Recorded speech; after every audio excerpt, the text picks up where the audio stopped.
Ki khubor ka Batisi TV. Lawan Rashapi da ka Orange Nissan Lumso po near Fire Brigade Shillong. Admissions are open at BDW International School. Enroll now. Kehenyo Tribute Council haga arpusan terik ubenai rempang arajar arpuar kalaya kendo yo director jong ketenat kekot kekia u Dr. Amanwar pandawa bakatenat kedai ban pelat no ya result jong ke eksamen tongkam ne kebenta ki staff nurse.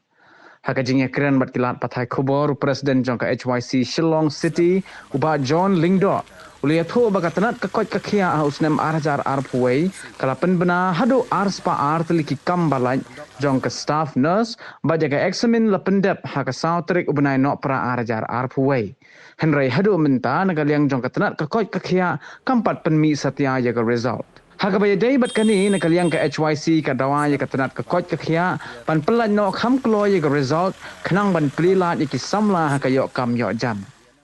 Association of School Vaccine Iwan ya kendu ya Director Jaga Health and Service Dr. Amanwar dia luar tenang dan hampir cacing Islam ban clear ya result tekam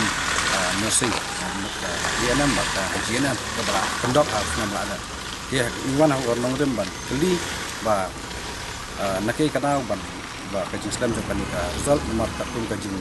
yakun jadi sama kelai kun makan nika optical mark recognition OMR sheet but hajing hisya kanika kajing yakun ling makan nika OMR kamdi ban Islam ya result nrai dia takun ngrem ngi kwa ba kalian ka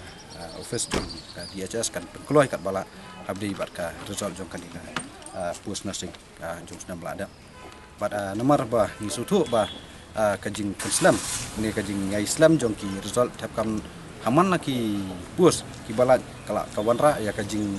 konyo dan ni kajing bombon jong ki samla ki ba apmilti ban yo ya kam ki jam ki jong ki ban alor katakan otem klian jong iwan klian jong iru ila menjur ya kata ba hajing syab kam di Muslim rina kadau jong ka jing don jong ka jing wan jong ka ni ka scan wave bat kila long kajing penmi ya result kalau lang penting bat ila kular ba